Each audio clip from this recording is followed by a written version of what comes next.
Good evening to you, and thank you for watching the Today is Your Day show. I'm your host, Jonathan Davis, and I'm excited and elated that you decided to join us tonight. We're not in our regular studio, but we are going to have a good time anyway. Listen, this is Black History Month. And this is the time where we usually focus on all the great things that African Americans have done throughout centuries. They've paved the way for all of us, for the generations younger. And I'm here to say, listen, we are proud of Black people that have done so many great things and that they continue to do. Hey, those that are watching, I'm proud of you and I'm grateful for all that you have done and all that you are doing. Today, I'm so excited about our guest, the author, the writer, the speaker. David Walker is going to join us a little later. But I want us to be proud of who we are and proud of all the things that we do. Listen, we talk about these great things that Black and African Americans have done in the past, but what are we doing now? What are we doing now? What are we doing in our communities? And that's the conversations that we will be having this evening. So I thank you for joining the Today is Your Day show.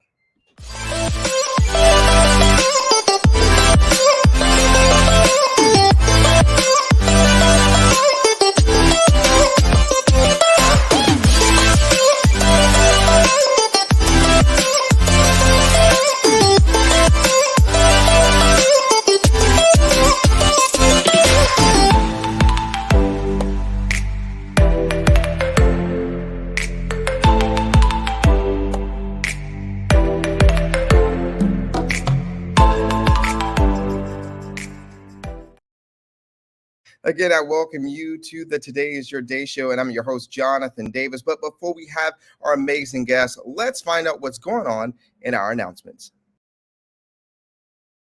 We want to thank and acknowledge our sponsors and partners for the Today is Your Day show, starting with the YouTube channel, The Proclamation 101. I want you to make sure that you check them out every Thursday at 8 p.m. Eastern Standard Time. Go to the YouTube channel, look up The Proclamation 101, click subscribe and the bell so you don't miss it. They're going over the Garden Within with Dr. Anita Phillips. You don't want to miss it. Another sponsor is the Young People Nation podcast with the Perrys. They are talking about things that we need to discuss with our young people and what our young people are going through. This is something you don't want to miss every Thursday at 12 noon Eastern Standard Time on podcast stations. Listen, you can also catch them on YouTube. They have a YouTube and a podcast, so there's no excuse that you can't catch what they have going on and getting that conversation that you need to hear. You want your life, business, or organization and ministry to go to the next level, you need to hit up Davis Consultants.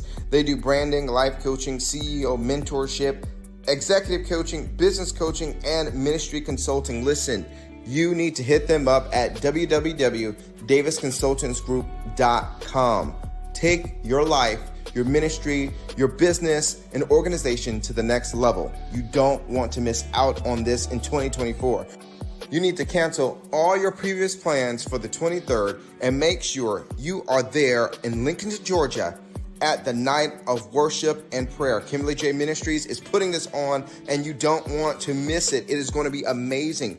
It will be a night you have never experienced before. So you want to be at True Friendship Church, 3086 Chamberlain Ferry Road in Lincoln, Georgia. That's Friday, 23rd at 7:30 p.m. Also, we want to thank our partner, A Word and a Song. You want to go to Montre Roberts on Facebook and check them out every third Sunday at 7 p.m. Eastern Standard Time. Again, that's A Word and a Song every third Sunday at 7 p.m. Eastern Standard Time. Look up Montre Roberts on Facebook. I'm so excited to tell you all about my new book. It's called I'm So Grateful, My Weekly Time of Gratitude. It's in Amazon right now. So you all can go to Amazon and find this book. It's going to be an amazing time for you. It's a gratitude journal that goes with you throughout the whole year. I know a lot of times we think about the things in our lives and don't understand that there's so many good things that are actually happening. And this journal will help guide you along that path. It gives you prompts to answer questions about things that you should be grateful for, those things that have maybe happened in that week or that day. Listen, this is the book that you want for this year. I'm so grateful, my weekly time of gratitude. Go to Amazon, check it out, get it for your whole family. I'm telling you, it's going to be a blessing to you and your life. Again, it's called I'm So Grateful, My Weekly Time of Gratitude by Jonathan Davis. I promise you, it's going to bless you.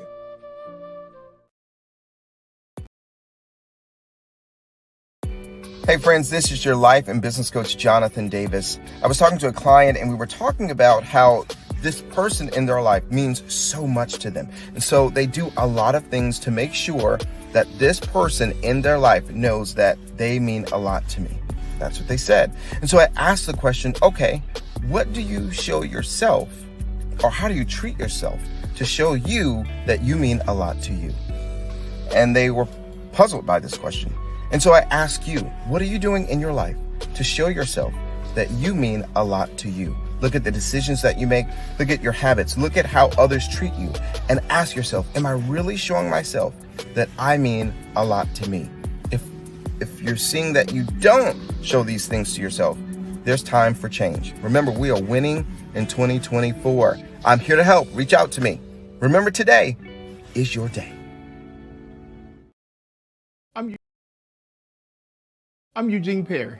I'm Donna Perry, and we're the host of Young People Nation podcast. We know that mental health is way too stigmatized. Young people are hurting.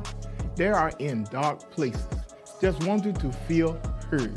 That's why we're bringing no judgment conversations with the guests who have been there, done that, and want to share their experiences in an environment with transparency, healing, and safety.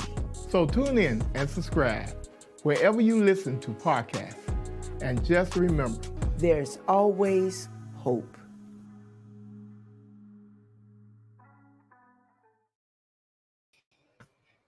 There is always hope, and I want to thank the Perrys with their program that we continue to promote every Thursday at noon, Young People Nation. I tell you all that Super Thursdays, you have the Perrys at noon, and then you have Proclamation 101 at 8 p.m. So we've gotten announcements out the way. You've heard your Today is Your Day moment.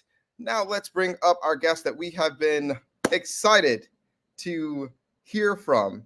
He's in his car studio, and we are definitely elated that that he is here. I welcome the great David Anthony Walker to the show. Good evening, my friend. Hey, what's going on in my car studio?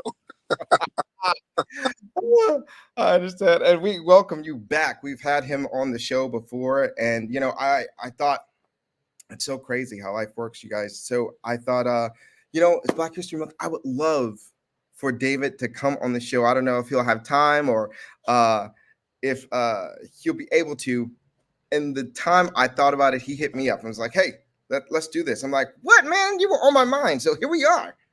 Here we are to have great conversation about community. He is this amazing writer, and he has wrote an awesome article, a love letter to Black people that I thought we need to talk about. He is also what would I say? The owner of the Augustan? Yeah, Everything of the Augustan. How can people get to the Augustan? Just theaugustan.com. Yeah. Okay. Yeah, it's simple. Yeah. Thank you for the enthusiasm on your publication. But yeah, so I definitely welcome you to the show. I'm really excited and to get into this conversation. Let me first ask you, what does Black history mean to you? What does Black history mean to you? Mean to me? Just history. You know, there's nothing particularly unique about it. And I hate to say it like that, but I don't mean to downplay it, but what I mean to say is it's history. You know, it's history, just like any other form of history. In fact, I wish that Black history was more integrated into just typical American history conversations. Like, I wish more people knew, just like we study the Constitution, we should study the Declarations of Secession or the Confederate Constitution, because the Confederate states drafted a constitution themselves, and which was very revealing about their intent. And so we learned the Constitution, but not the Confederate Constitution. So I just wish we integrated. It's just history, you know. It's just what happened. I know that's is Go that ahead. What were you saying? You're saying that was not the answer that I would decide. No, it was fine. I asked you. I wanted your opinion. That's what this Yeah. shows us. Share what you feel. Share what you think. It's okay. No judgment here. Now you aren't worried about it anyway, but no? be free. Be free. And so, let's also start. What made you start the Augustan? What made me start the Augustan? So I have a fairly short span. Are we still here? We went out a little bit. We're still good? Yeah, we're good. Okay. Yeah. So I wanted to create a platform where I could publish short form content, 60-second essays.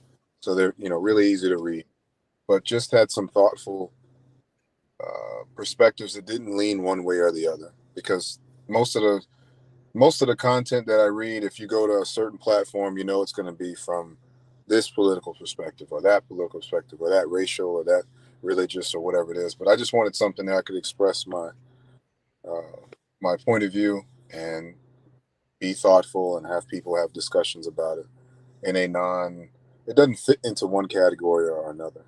And I just didn't see a lot of that. So I created it.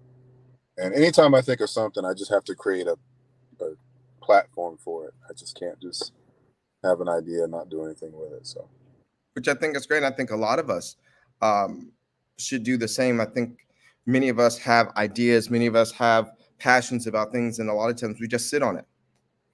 And then we complain about no one doing something about it.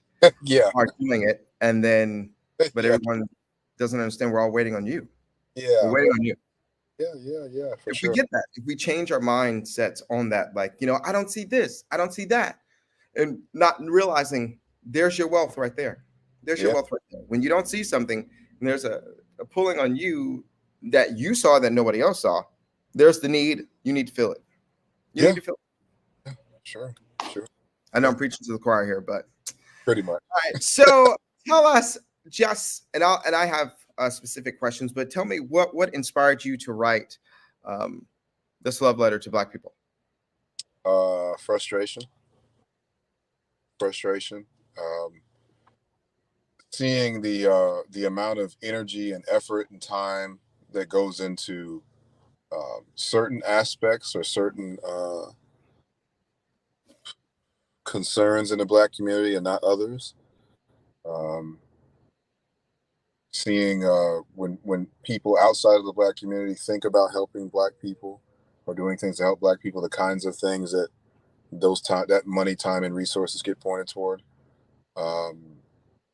Just really frustration, but frustration in a way that in a family way, because there are people who express frustration towards the Black community, but it's performative. And what I mean is they're saying it because they're really not talking to Black people. They're really talking to another audience, talking to Black people in front of another audience. And it's almost like a finger wagging, like, look how bad you are. And I wanted to say it like a brother would say it. That's why I call it a love letter. Like if you had a brother who was going through something, I wanted to say it like, listen, I'm trying to help you. I care about you. I'm not doing this for clicks or likes. I'm not doing this to impress other people or to show that I'm one of the good ones. I'm doing it really interested in your well-being. And so I wanted to express that even a 60-second essay, because I didn't want it to come off preachy. I wanted it to sound honest and how I would talk to a family member. But the short answer to your question is really just frustration, because I get tired of seeing a lot of the behaviors and attitudes that I see in the Black community. Um, I just, I'm just, it's like, when are we going to stop doing this?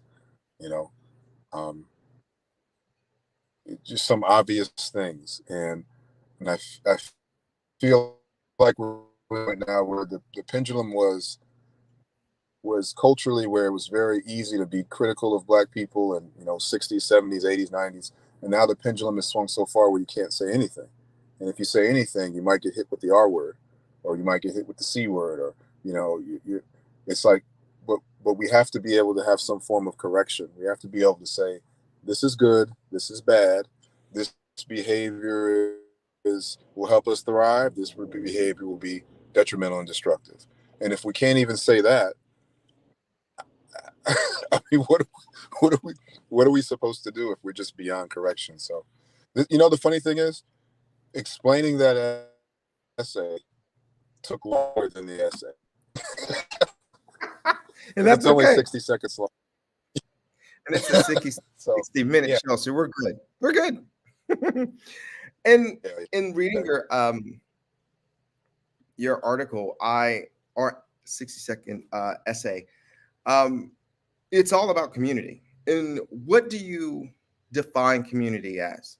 Not just in Black community, just period.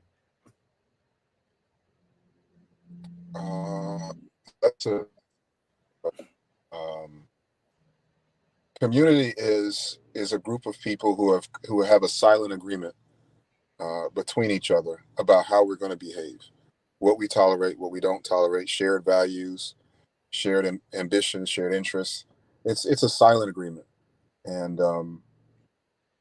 that's what's funny, is that I think there are silent agreements between many communities. Like in America, in an American community, and in a racial context, if a white person says the N-word, it's bad. If a Black person says the N-word, it's okay, because we have that silent community. I'm not making a judgment on that. I'm just saying that's an example of a silent agreement between our American community.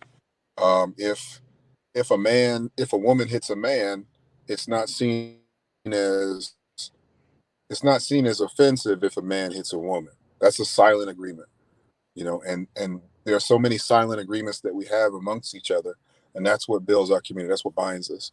In a church context, there are things you do and things you don't do from the biblical perspective, and then also from just the social perspective. Like the pastor's wife has her seat. You don't sit in that seat. That's not in the Bible, but don't sit in that seat. That's kind of how, that's what community is. It's just a group of people that have come up with this agreement and decided these are the things we're going to do. And they have responsibilities, obligations, and there's a dance, that we do. All that together builds up to make a community. And so, and thinking about that, and thinking about the Black community, I was and listening to my parents talk about, when they grew up, and then even, in the time where I was growing up, our community was, everyone, our parents around, looked out for all the children, looked out for the community, and in the Black, I'm talking about Black community. And, she would say, if one child was misbehaving in the streets or near a neighbor's house, the neighbor would get them, then call your mama or dad, and then they would get you too. And so, but now,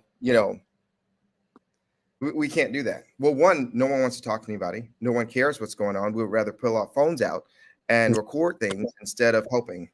But how do you view, we saw real community years ago, but what do you see as the community now in our Black neighborhoods? Well, I don't want to start off our show by disagreeing, but what I think is, share your opinion. There's a tendency to look. I think there's a tendency to look back. Oh, hang on a second, my light. Come on, Cross Studios, work with us. Yeah, I think there's a tendency to look back with this nostalgic. Back in the day, it was, my childhood in the 80s I thought was great. In the 90s I thought was great. But my parents would say the 60s and the 70s was great. So I try not to do that. What I'll say is community evolves. The silent agreement between people, and sometimes it's good, sometimes it's bad. Um, I think you can find pockets of Black communities that still have that tribal, you look out for each other, that village kind of mentality. I just think you can find pockets where it just changes. Now I think we've gotten way out of balance, way out of control, way out of line today. But I think there's still community. It's just the silent agreement has changed. You know, um, Mhm. so I think we should look at that and say, do we like the way things are going? Do we like the outcomes that we're getting? Um, because I was looking at what was I looking at? I was looking at some statistic because I was tempted to put a lot of statistics in this essay, and then Mhm. you know what? People aren't convinced by statistics. I could quote statistics until the cows come home, but I think it was the single parent household, and I think maybe the last 20 or 30, maybe even 40 years, it's been the same for Black people. They've been at the top of the single parent household list of all the other communities. So that really hasn't changed. It should. We can do better, but really hasn't changed. And then, Mhm.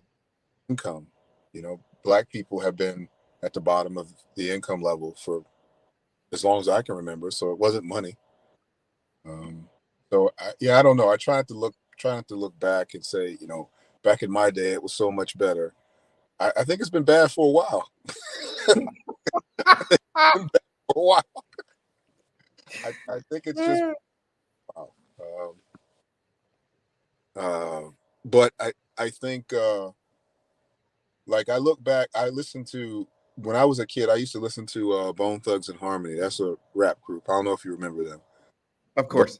I went back to this album that I used to have as a kid, a CD, and I listened to the music. And as a 43-year-old, I'm thinking, my God, what was I listening to? Like this. Mhm. This is what they would call toxic today. Really hasn't changed. It's still. I heard a song recently, which I cite in the piece from a rapper named what was his name? NBA YoungBoy. I don't know if the audience knows him, but he's a well known rapper. I didn't know who And that was. well, he's the I'm kids not know him. hip. Yeah, the I'm not. kids. There's a lyric where he talks about killing someone in front of their mother, which Mhm. you think you'd think that would be unacceptable to kill someone in front of their mother. But that I was listening to music like that 20 years ago that was violent, that was aggressive, that if you're the proper response or an acceptable response to offense or an insult is murder.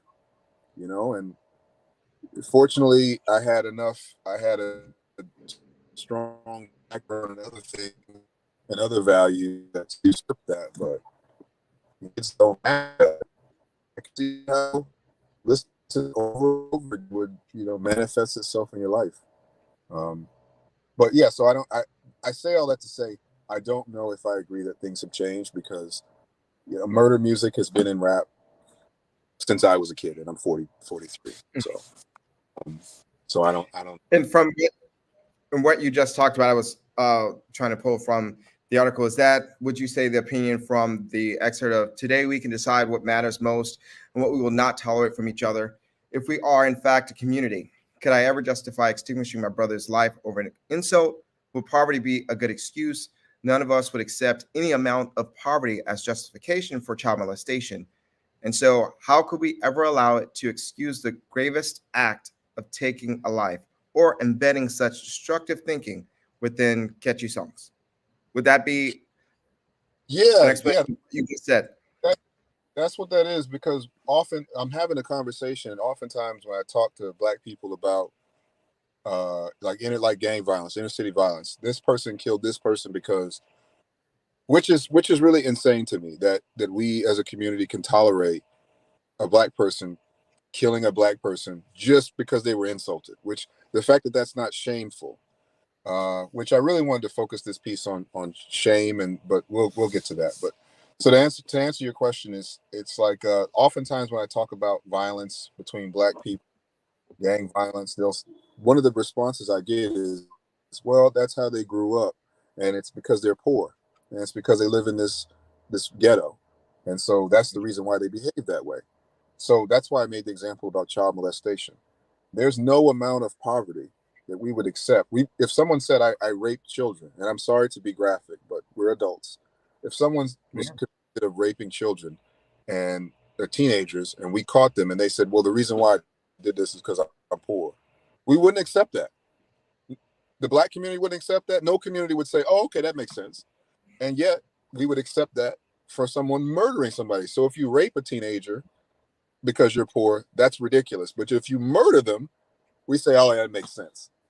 And that's what I mean is by saying, wait a second, wait a second.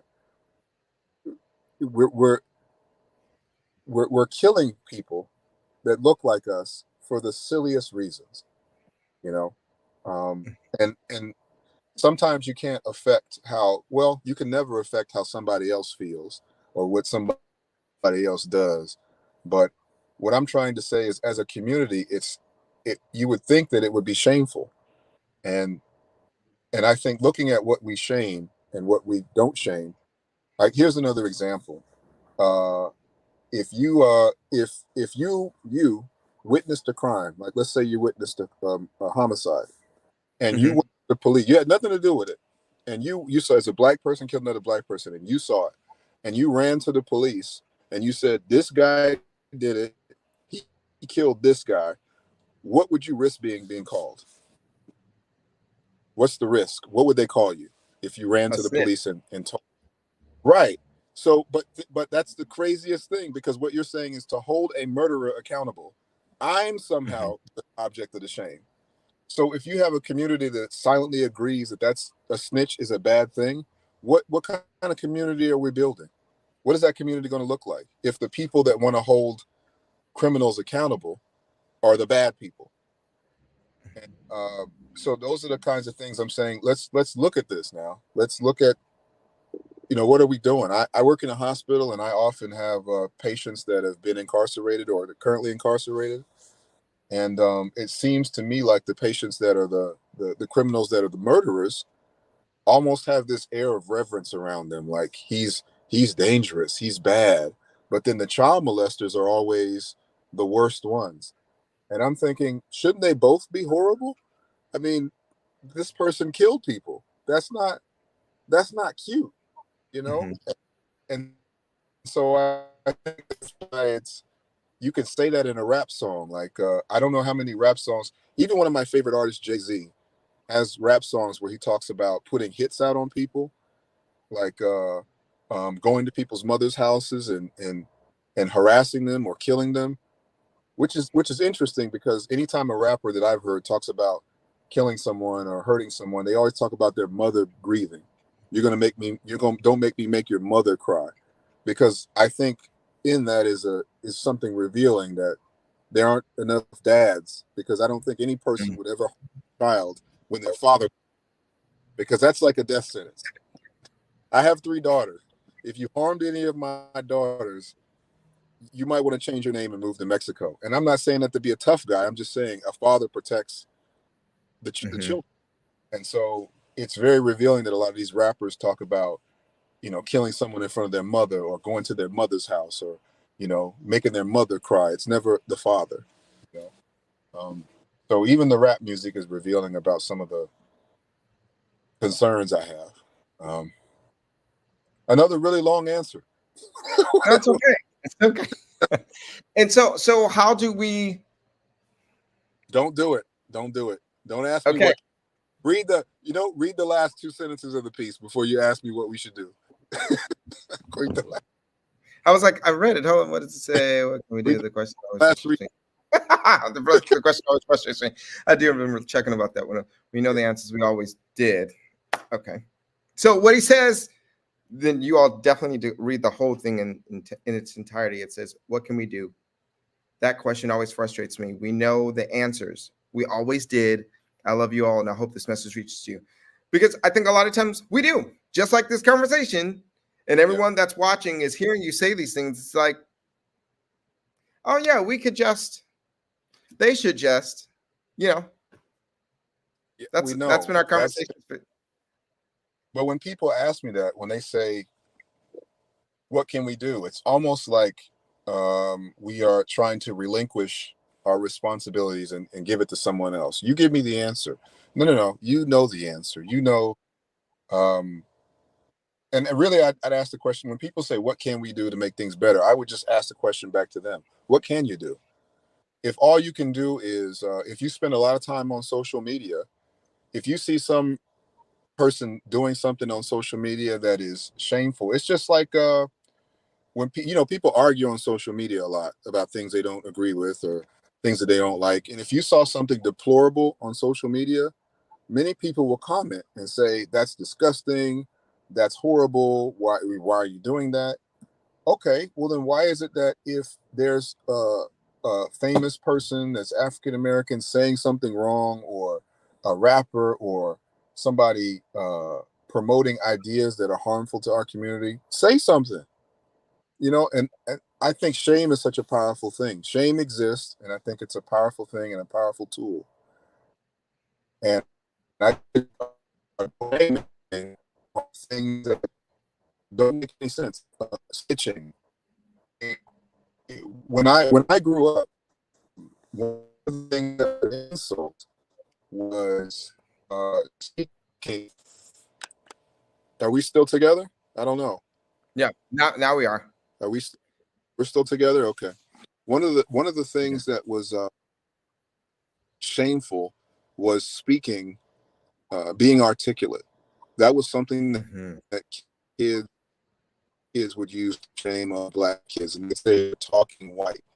And that was something that I heard growing up, and a lot of my friends heard. And the funny thing was, it's 2023, and my old daughter, who's like heard the thing in high school. Here we are. Here we are in 2024, still shaming Black people for being intelligent or for speaking articulately, which is the oddest thing. What is a community like that going to look like? And so when people say, what can you do? I'd say, do what you can. Do what you can. And if it matters to you, stand on your values, stand on your principles, speak up. But it's not we can't do this thing where we're responsible for, everybody's responsible for, people have to do what they can. People have to take that responsibility on themselves. And they have to say, this is important to me, because we don't I wanted this piece to get away from white people and white supremacy and our past. That's why in the piece, and early on in the piece, I said I can't reach back into history, and I can't reach the American heart. I wanted to deal with that right away. And then the next line in the piece is that I'm not even sure I can reach you. As a Black person that cares about Black people, that wants to see Black people do well, truly, I'm not even sure if I can persuade Black people. So there's no hope for me to persuade white people or to fix history. I can't do that. I'm just trying to reach people and to get them to do what they can do. You can look at successful families and successful communities. There's enough information out there, and you could say, well, what jobs pay the most money, or what career are the most stable, or what areas have the best. You can do it yourself. You do it. And shame any behavior that's harmful to the community, in the same way that people would shame a child molester, a murderer, a thief, people stealing. And to steal, murder, to rob, to slander another Black person should be like, you're done. You should be canceled. Like, why are you doing that? But you can do that. You can kill another Black person and like have a rap career. It's insane. It's insane. So do you I don't know. Feel like you've always been there? Yeah.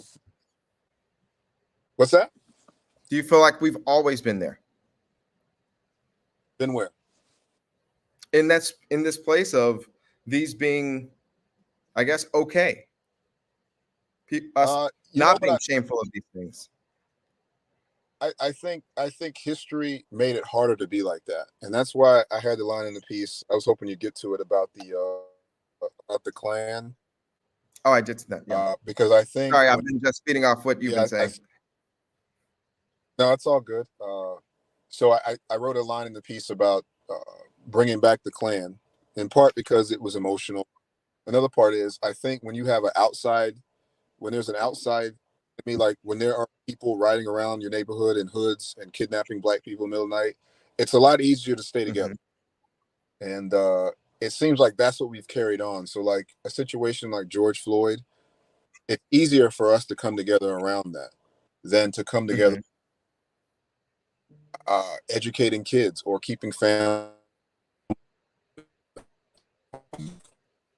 promoting the values that help a strong community thrive. It's just easier to get to say, oh, there's this white villain out there. Let's come together around that, which to me is, I'm really tired of that, and that's why I mentioned Arbery Anthony and Tyshawn Lee, which most black people don't even know. But Arbery Anthony, I'm in Augusta. Arbery Anthony was a child that was murdered in Augusta, a child, a baby girl. He was petting a horse in Augusta by a group of black kids. And I'm not doing that black on black crime thing to try to trigger anybody. I'm just saying that should be a national story. That should be horrible. We should be upset. We should be saying that's not you. We don't tolerate that. It should get the same or more energy than a Brandon Bernard or a George Floyd. And so I think we have to prioritize things. It's not to say that all things are important, but you can't have this national and global movement around or behind racist cops, and then stable families doesn't get that same kind of energy. That's the pathway, stable, because we can control that, and the whole piece is about what we can control. And I just get tired of every time we talk about moving forward and growing as a community, it has something to do with white people giving us something or white people allowing us to have something. You know, um, it's like, wait a second. So are we just like soulless black people praying to white gods for redemption or for deliverance? Is that what we're doing? Or do we have all this agency and all this magic that we talk about and all this excellence? Because if we have this excellence, if we possess this power and this agency, let's employ it. Let's employ it to the best of our abilities and then see how things ends up. No white person has ever told me that I shouldn't get married and or that I shouldn't graduate from high school. And no white person ever stopped me from that. Now, maybe a panel of white people might stop me from getting into Harvard, but there's like 1,000 other colleges. Pick one. You don't have to go to Harvard. You could go. I went to Augusta Tech. I'm doing fine. I live in the suburbs. I'm living a good life. You can do that. So do what you can. But stop focusing on what somebody's not giving you or what I wanted to really focus this piece and talk to black people and say, what can you do? Can you do that, please just do that, and then we'll see where things go. So we have, and I'll get to other questions, but we have a question from the audience. Dana Mooney Harris says, any thoughts on CRT, critical race theory? Yeah, so that's a curriculum, and it's really wide ranging. So I don't know particularly what you want to teach. If you want to teach, I think black people should stop trying to. I think black people should stop trying to label everything and have it be this exclusive, independent thing. Just teach history. Just say we want to teach history, which, by the way, is probably the subject that most people know the least about anyway. So I think black people should just say, look, we want to expand the American history curriculum. Instead of saying, let's make this thing and let's call it this and let's focus on this and this theory that the country was built on these ideas and these principles. Let's just teach history. Just let people read the Confederate Constitution. Just let people read it. And let people read the letters of secession from Mississippi and what is it, South Carolina. Just let them read that. And when they read that, they can draw their own conclusions. When they read in these documents that, for example, when this letters of secession says that no other group that the black race can serve as enslaved people. Okay, let kids decide what that. Let's look at it. History speaks for itself. So I don't like that this separate thing. Even let's just call it history, and let's just move on. But I think and this is good. This is going to be hard to hear. All right. Yeah. I don't mean to say it in a mean way. All right. But I think black people have an obsession with trauma, an unhealthy obsession with trauma. It's like we like talking about all this hurt and pain. And when I look at history and I look at when I think about Frederick Douglass starting out as an enslaved person and then not only learning to read and to write, but being a brilliant orator, giving speeches during enslavement, wars of slavery, just go around giving TED Talks. I'm inspired by that. And I think that's what we should draw from history as inspiration. And it's challenging because it should be challenging to people because they could say, man, Frederick Douglass did this when there were real threats. I can do this because his blood is in me. That's my ancestral investment. That's my heritage. Is these kinds of great people. So I would rather just to answer the question about CRT. I'd just rather keep it. This is history. Let's just keep it history, and we don't have to call it anything. So you referenced and you talked about it a little bit a few moments ago about Tyshawn and Aubrey. How can we as Black community ensure that our children are safe, supported, and equipped to thrive in a society that often marginalizes them?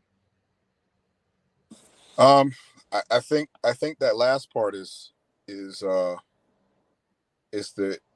key, really. Stop focusing on the marginalization. No matter where you go, and this is and I mean this out of love, okay? My wife is Nigerian, okay? My wife is Nigerian. She came from Nigeria, and she will tell you, growing up, the group of people that gave her the most difficulty were Black people. The group of people that called her an African booty scratcher and said she was a monkey and all this other stuff, they were Black people.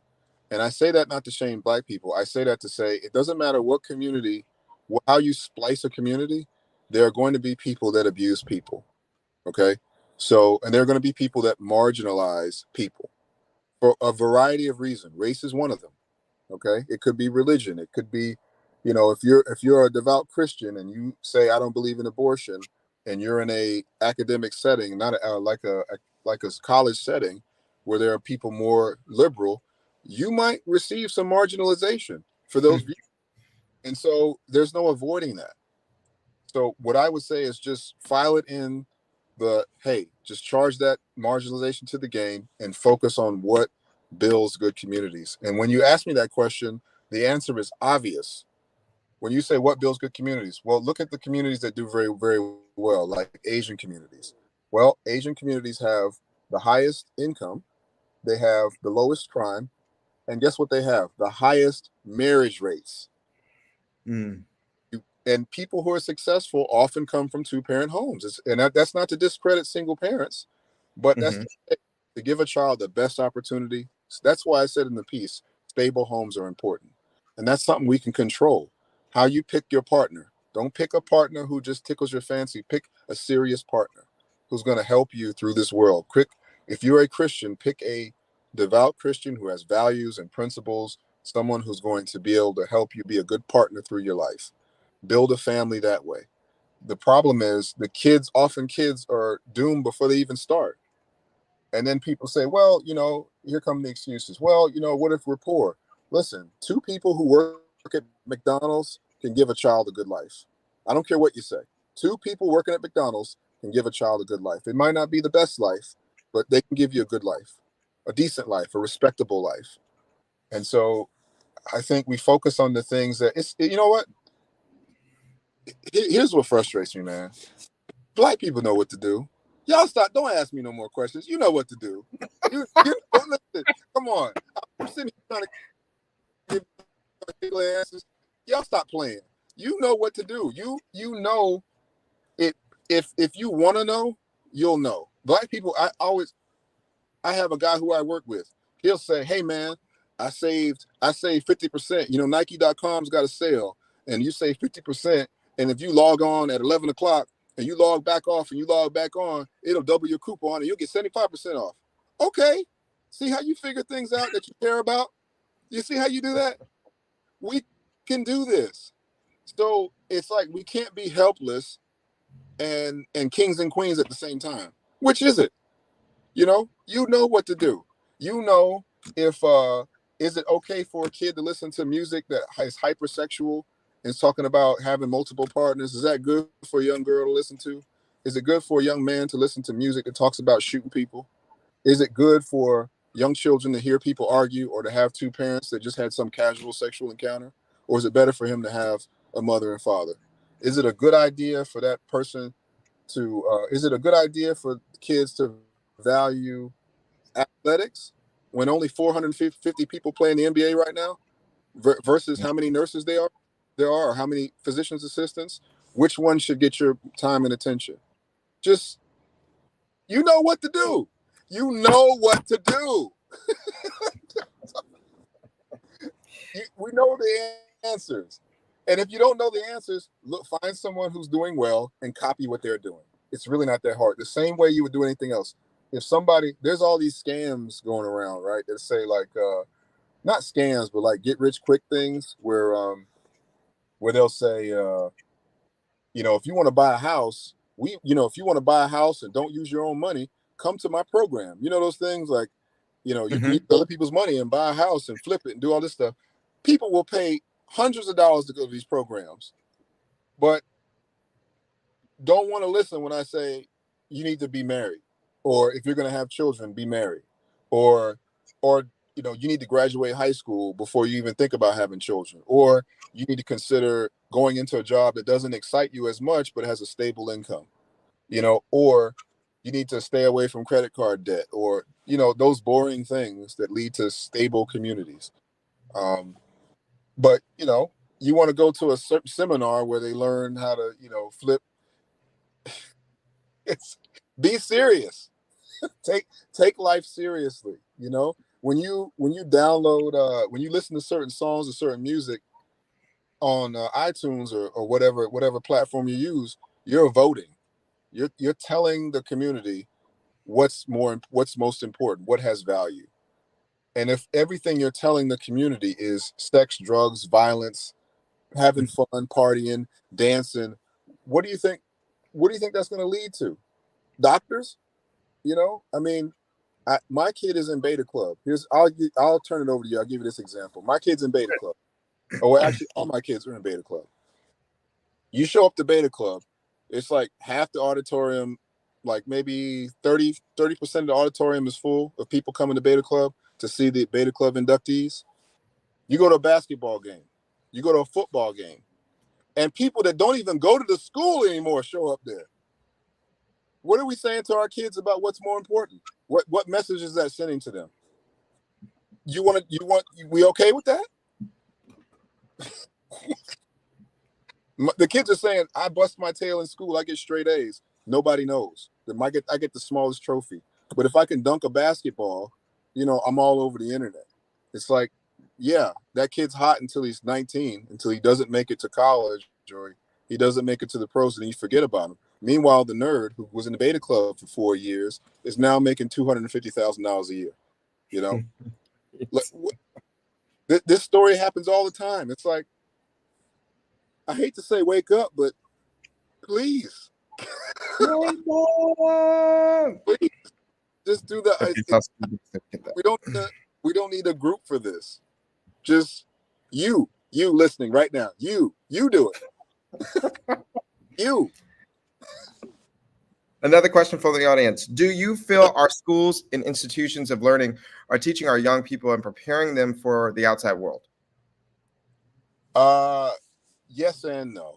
I'll say no first. No, but I don't think it's their job. I think they have a tough enough job because they're getting kids. My mother's a teacher. My mother's an educator, and she has to deal with a lot of behavioral issues and a lot of. And let me put it like this: you know what I don't like about people is when we outsource our problems to other people. We as a community, okay, a black community, give these teachers challenges, expect them to to deal with the behavioral issues, to deal with the broken homes, all the problems that they have to deal with, and then to teach the kids. Your kids have to be willing. You have to send the teachers willing kids to learn. It has to be important to them. My kids and my wife, growing up, my wife's Nigerian. Education wasn't negotiable. She was going to school to get the knowledge. She was going to get it. You didn't have to put it in her head. She was trying to get it. And we have to send kids to school that are trying to get it. Once again, and this is that's you see that question is like about the institution. That's out of our hands. We have to send kids. Kids know all kind of stuff. You give a kid a cell phone, they can type and text without even looking at it, and they can tell you all kind of apps and all kind of stuff. So they have the capacity to absorb knowledge. But what knowledge is important to them? What is the community saying is important? You know, what is going to get them compliments? What is going to get them? If they get straight A's in school, are they going to be the most popular kid in school? Are they going to be the most popular kid at the family reunion if they get straight A's? Are they going to get that attention that they would get if they could dunk a basketball or jump real high or run a football or dance real cool? Which one is going to get them the most admiration? And that's what the kids are going to seek. So as a community, we have to say education is the most important thing. I work with a ton of people in healthcare, right? And when I go around and I ask all the black people that I work with, I tell them growing up, what were the two most important things in your household? And most of them would say respect. You know, you can't disrespect anybody because that could get you killed. And they like having a good. If I ask anybody foreign, Indian, Asian, they would say family and education. Two most important things, family and education. And they were dead serious about that. Bring home a B if you want to. Bring home a B if you want to. That's what it has to be in the black community. So what are the teachers supposed to do? You got one teacher and 30 kids. What are they supposed to do if two or three of them are disruptive? What do you want them to do? If you're a parent and you have one kid and you can't send one kid to school that is prepared to learn, then what do you want a teacher to do? What do you want her to do or him to do? You know? And then when a teacher reacts in a way we don't like, or when a teacher is aggressive or gets frustrated, then we want to put the teacher on the internet and say, oh, this teacher racist, the teacher this. No, the teacher's tired of your kid. You know, deal with your kid. My kids don't have that problem because they know I will take off work and I will come see you. It's not even a behavior is so far out of their mind. It's like child molestation. It's so far out of my mind that it's like we don't do that over here at all. That we don't even go there. So, you know, the fact that kids think they'll do whatever you allow them to do, and so will people in the community. They'll do whatever they think they can get away with. So, you know, how are they supposed to prepare them for the world? I mean, you know, you prepare them. That's a parent's job to prepare your kids for the world. That's my job. That's your job. That's not the teacher's job. Teacher's job is to read the bullet points, administer the exams, answer questions if you have them. Teacher's job is not to prepare you for the world. You know, that's too much of a responsibility on a teacher. You know, yeah. That person asked that question must not be an educator. Say it again. That person, I don't think the person that asked that question is a teacher, because teachers are dealing with a lot right now. Talk to a teacher; they're dealing with a whole lot right now. They're quitting in droves. He was an educator, or is? Unless she was a principal. I don't know if Dana's still doing this. Your teachers are dealing with enough. Don't put any more on your teachers. they're dealing with enough. You know, it's not a prestigious field either. You know, I mean, why should I be a teacher and deal with kids and deal with behavioral issues and risk violence and all that stuff for 30, 40, 50, $60,000 a year, and I'm not getting that community respect? I don't walk down the street and get that respect. So it's a values thing. What's the silent agreement? When's the last time teachers got treated like celebrities? And they are celebrities. Teachers, nurses, police officers, firefighters, people who hold up the community. Grandmothers. Those are the people we should have reverence for. And I think that's where the focus should be. And so, and looking, I'm the guy. So this guy is so knowledgeable. She's a retired educator. Yeah, I remember her being a principal. Okay. Let me take this off. So, as your message resonates with love and hope for our community's future, that's what I took from it. What do you envision as the ideal outcome of your message, and how do you see it contributing to the ongoing struggle for Black liberation and empowerment? I hope that the struggle becomes an inward struggle. We start to look at ourselves and say, all right, what can we do as individuals to make our lives better, to make our families' lives better? I don't know if it's hope, because really I wrote the piece out of desperation, and I wrote it like, you know what I imagine? I imagine it being like, you remember when 3 strikes was a thing? Like, you committed 3 crimes, you were gone, you did a life sentence. Wow. Mm-hmm. Like having a brother, and that brother is his 3rd strike, and if he commits 1 more crime, he's going to jail for his life. That's how I'm right, like desperation, because I don't know if it's going to work. I wouldn't call it hopeful, because I don't know. And that's why I wrote in the piece, I doubt I can reach anyone, because I don't know if that message is, I don't know if people will take it as seriously as I mean it. It is serious out there. I mean, it is like, if a white person does something, Black people are so obsessed, or becoming so obsessed with how they interact with white people. It's like, we don't even care how we treat each other. It's the weirdest. It's becoming dire. It's like 3rd strike level. And I'm not sure if we could save a generation. I wanted to feel desperate. I wanted to feel like, oh, this is it. There's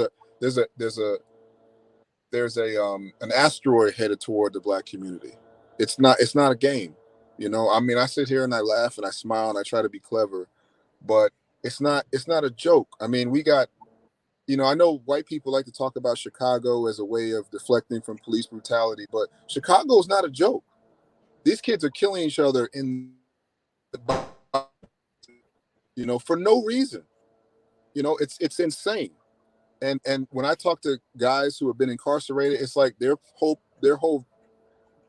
priority is just warped. I know a guy who has been in and out of prison. He's got 2 kids. He's been in and out of prison.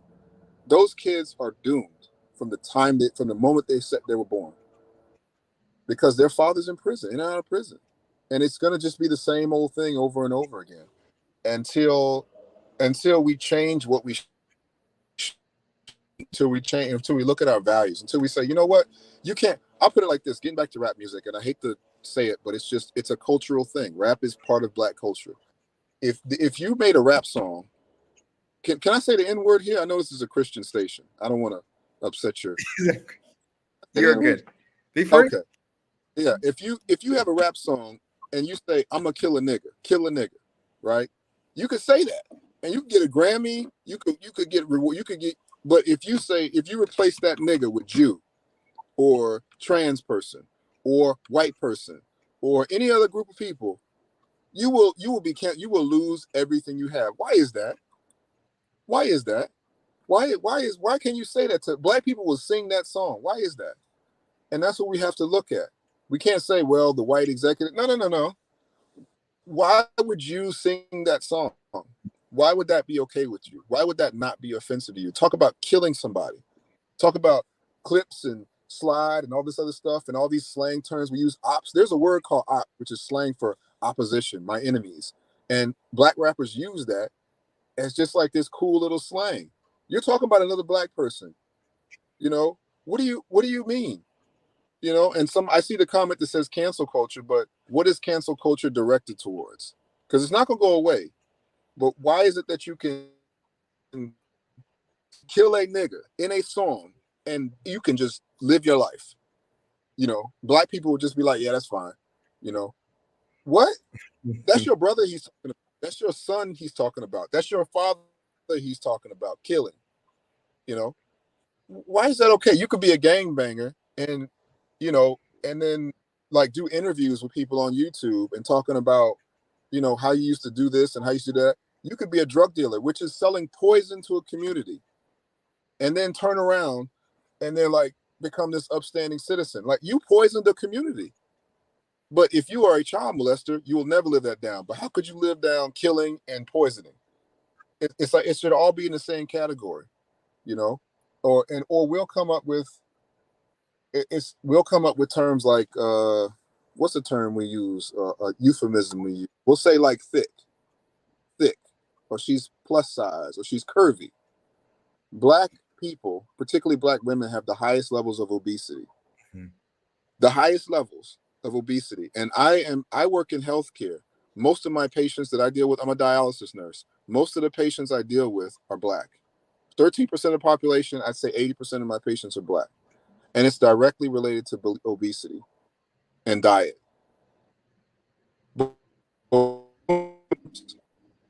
Obesity, and it's killing us. So I'm not saying we should shame obesity. It should be with cute terms to describe it. You know, it shouldn't be like this fun thing that we all, you know, laugh and joke about. It's not funny, you know, and that's not the white man. That's not, that's us, you know? Mm-hmm.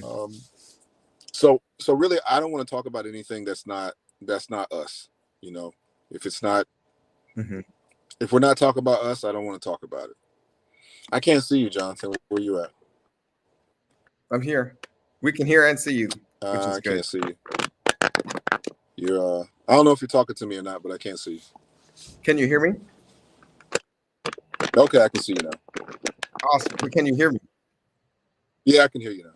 You can hear me now. Okay, that sounds good. Okay, as a Black author addressing the challenges within our community, how do you navigate the delicate balance between holding our community accountable for internal issues while also combating external systems of oppression? I don't try to strike a balance. You know, I'm not interested in talking about external system of oppression. What do you say, systems of oppression? Mm-hmm. Yeah, I'm not interested in talking about that at all. You know, I spent a good amount of time in the early part of my writing career talking about that. I know the history. I know history. I know about redlining. I know about enslavement.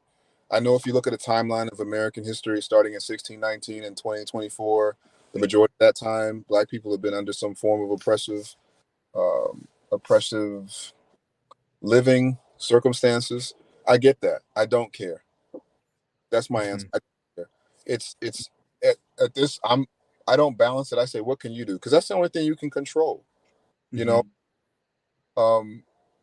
And that's really what I was getting to in the piece, is that if we're going to spend the majority of our time, or even half of our time, trying to worry about systems, what do you want me to do about that? I can't even get Black people to stop shooting Black people. I can't even get Black people to look at a song where it says, I will kill a nigga, and go, that's not good. So, but you want me to dismantle white supremacy? I think that's just like a distraction.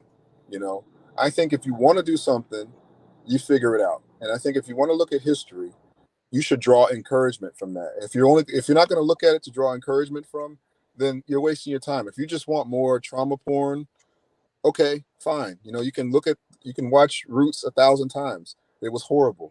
But even slaves ran away. You know, even enslaved people were like, you know what? I'm going to try. You know, an enslaved person would look out into the night and see nothing, completely black, not know where they're going. Maybe they had some kind of navigation skills. They could look at the North Star and say, maybe this is north, but they had no guarantee that freedom was on the other side of this very dangerous expedition that they were about to do. And they did it anyway.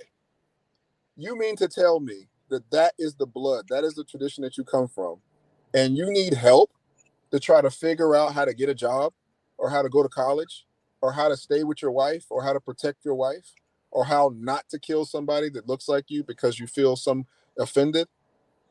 You know, no, there's no balance for me. It's what do you do? What can you do? And you do that. There's no balance. There's no, there's no, there's no, I'm not, I don't care about, I don't care who hates you, you know, and half the time people hate you, not because you're black, but because you're a jackass, you know, or because you're rude or because just regular reasons why people hate people. It's not like if you had an all black company, there wouldn't be like backbiting and, you know, and backstabbing and people who clicking up with these people. It's not like you can avoid that. It's not, you can't avoid normal human interactions. So if I know black people that don't like being around black people, I'm going to say that again. I know black people that don't want to be around black people. So, but you want me to figure out how to make white people like you? I don't care. I don't care. Stay with your family. You know, protect your wife at all costs. Value black women. Tell her the truth. Respect black men. If you see a black boy doing something stupid, say something. If you see a black girl doing something stupid, say something. Black men, don't sleep with 20 different women. You're destroying our community. Black women, choose a man. If you're going to sleep with a man, choose a man of character and means. I don't care if he's cute. I don't care if he's above 6 feet tall. Choose a man with character and means. Choose that man so that you can have children and you can sustain them. You can live a peaceful, comfortable life. You know, start there. Start with what you, if you can't control who you have sex with, what you want me to do? What you want me to do? You want me to go fix the teacher and go fix this and go fix that and go fix the, you want me to fix your, you know, stock market and fix the situation in Ukraine? Don't have sex with idiots. That would change so much. That would change so much right there. You know, that's it. Let's start with what we can control. You know, my daughter, she'll come to me all the time and talk about this situation and that situation and what this person said and that person. I don't want to hear that. I don't care. What can you do? What did you do? Mm-hmm. My wife is, like I said, she's Nigerian. She has a joke about her parents where she'll say, let's say if you get kidnapped as a child, a Nigerian parent would be like, so you let somebody kidnap you. I'm gonna say that again. You let somebody kidnap you. Their whole perspective, their whole paradigm is about what did you do? You knew you shouldn't have walked down that alley. Yes, it's wrong for people to kidnap you. Yes, they are bad people. But you do not make yourself an easy target. You do what you can do. Okay. And then you let the rest be. People who are successful take responsibility. They take ownership for things that, you know, probably they shouldn't. But that's a difference. You know, this victim thing has got to stop. This whole, you know, how do we change this? How do we change? I don't know. You know, can you stop talking? Can you stop talking negatively about your child's father in front of your child? Start there. Control your mouth. You know, I mean, you're seeing a theme here. Yeah. I don't want to hear about white people no more. They don't care. They don't care. They're living their lives. Just like you don't care about what's going on in Ukraine. I mean, you might have posted a meme on your Facebook page, but you went on with your life. You went to Starbucks. You don't care. They don't care. All right? It's our problem. It's our community. It's our kids. You know, take some ownership. You know, that's it. You don't need a group. You don't need an organization. You know, there isn't a, and I love the example of child molestation because there isn't an anti-child molesting group. Have you ever heard of that? An anti-child molesting? No, we just decided we ain't for that. We just decided that.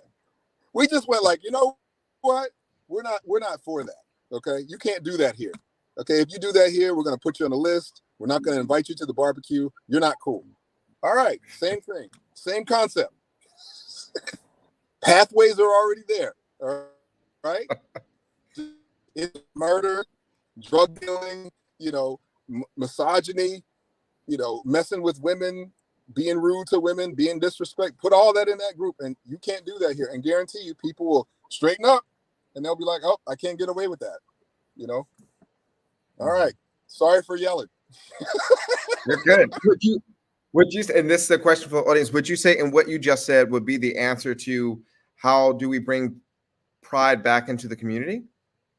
Yeah, you bring pride back in the community by redirecting shame and controlling shame and determining and deciding what you're going to shame.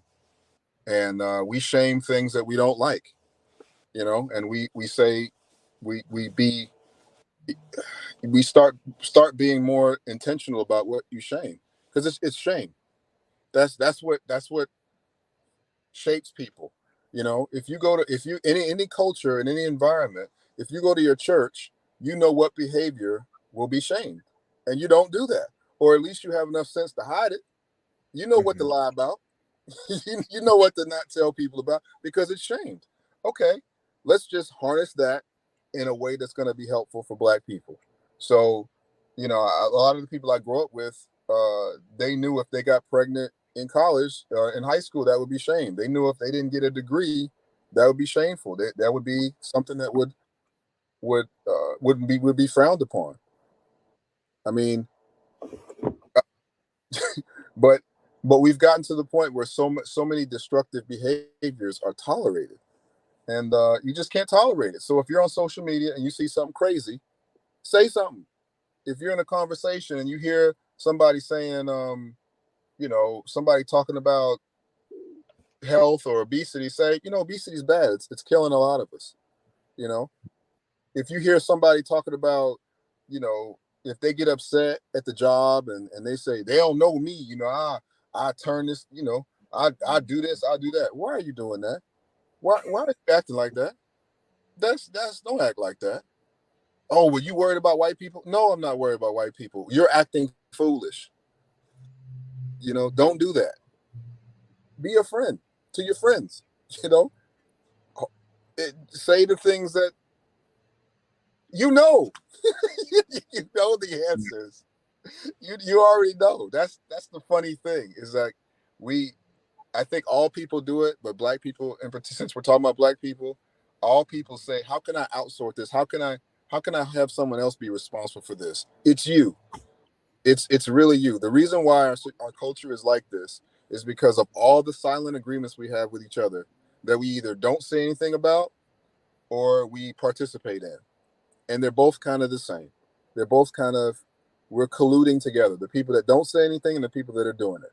If you know somebody that has 2 or 3 baby mamas, like let's say a male, and they're out on a date with somebody else, talk to that brother.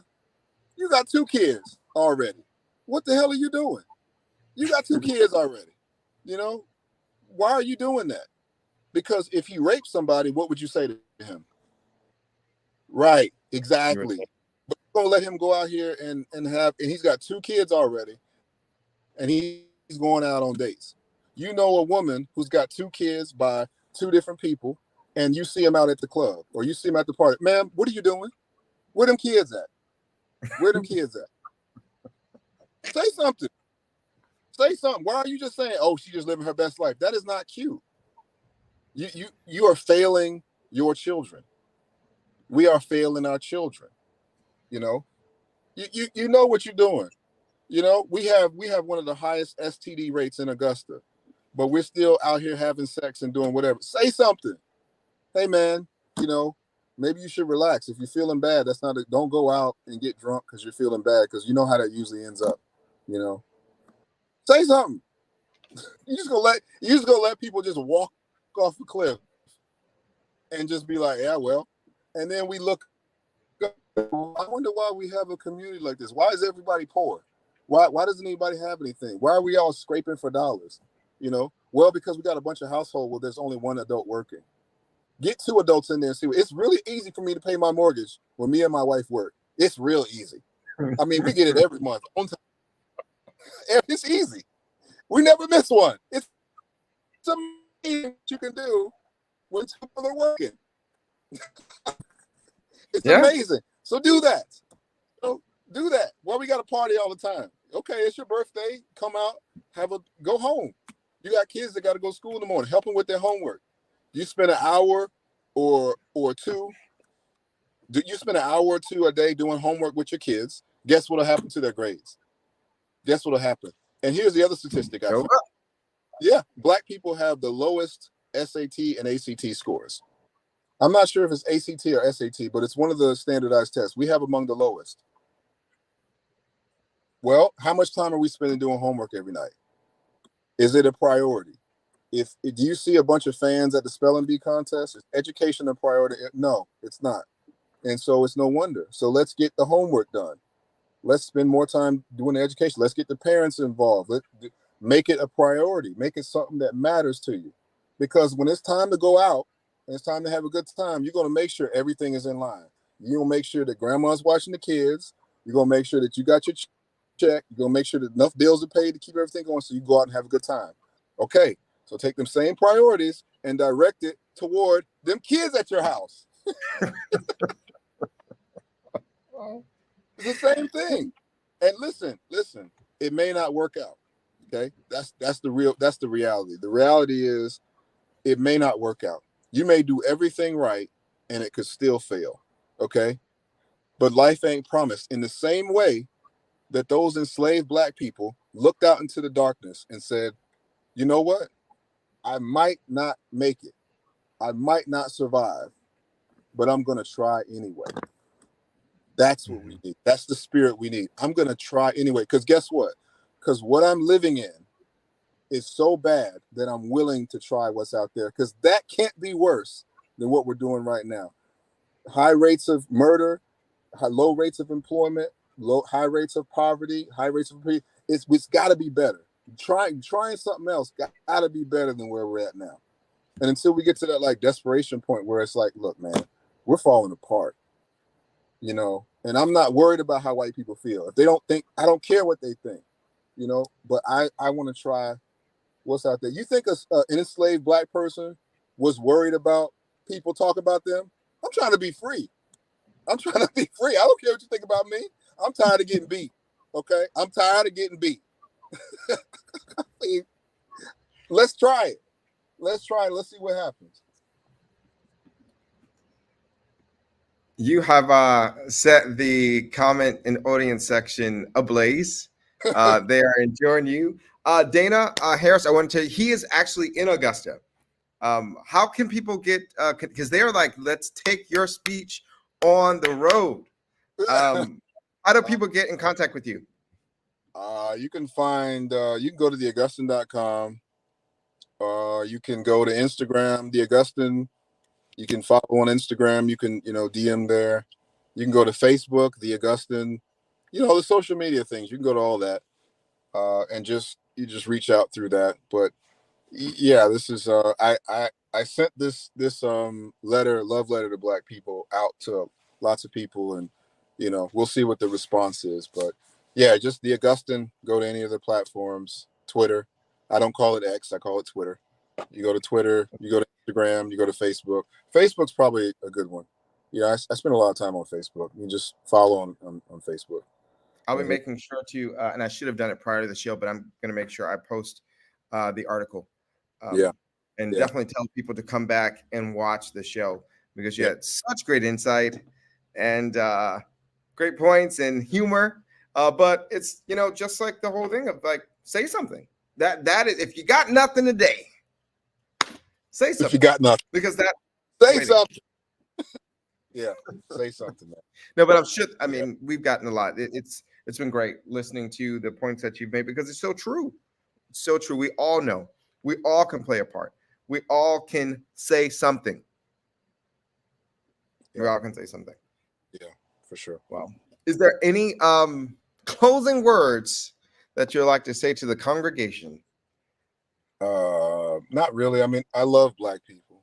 I love Black people. I want to see Black people do well. It's serious. It's serious. I want Black people to thrive. And I want them to, like I said in the piece, I want a better life for us because we can have a better life. There's so many opportunities out there, and I can't tell you about them all. There's so many different ways to live a successful, happy life.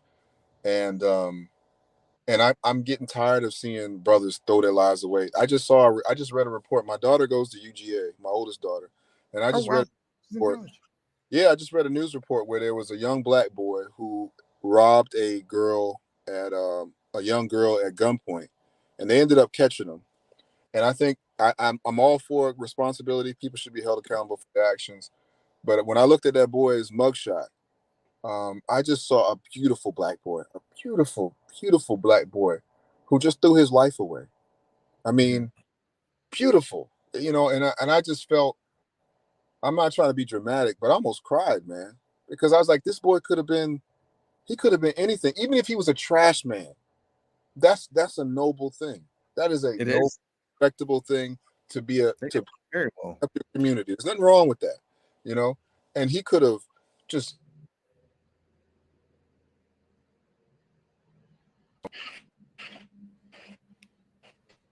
he would like to try to rob somebody for a phone, at gunpoint. And it's like that's what kids think is a way to come up.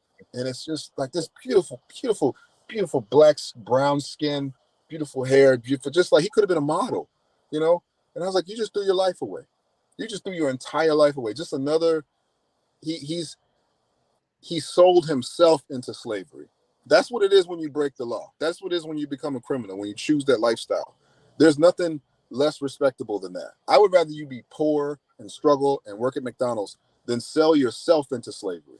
And that's what that young boy did, And he did it on a college campus, a place where people have, boundless opportunities. That's where you did it.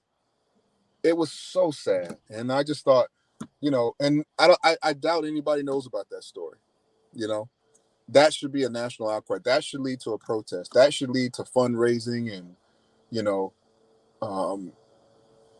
people out here marching. That should get people upset, not racist cops. I can't change racist cops. But that boy is somebody's son. I have a better chance of reaching him than I do, But I think we need to start with the kids that are out here and the people that are out here that are willing to do better, and then work our way back from there. Because one thing that does annoy me is when people reach over college kids and nerds and high school kids and people that really want better, and they go and try to get somebody a lighter prison sentence, get their prison sentence cut from 20 years to 10 years. I don't care about that. I'm trying to reach people that are trying to do better first. Don't waste my money. Don't waste my time. If you want to do better, I'm here to help you. So that's what I want to see. But I get tired of seeing that, man. Same old story. Same old throwing your life away, drugs, crime, just the same. I'm like, we already know. You can look at a kid now and you can ask about his background. You pretty much can tell where he's going to go. We see the story all the time. So really, what's the point of studying Black history if we're not going to learn from it? What's the point? I could give you all the CRT programs you want. Are you going to do anything about it? So don't talk to me about making new curriculum. You ain't listening to the old curriculum. Don't waste my time. I'm not going to write no curriculum for you. For what? so you can not read it? You come from enslaved people. You come from overcomers. That's all you need to know. Whether you're looking at it from a racial perspective or a religious perspective. And if you're a Christian, please don't ask me to, you know where you come from if you're a Christian. That's all you need. You come from overcomers. So I don't want to hear your excuses. Okay? You come from people who achieve. If you're a Christian, you come from a lineage of somebody who overcame death. So don't start me. Okay? Don't start with me. Don't start with asking me questions or something. You don't need no motivation. Man, let me get out of here, man. I got to go home, man.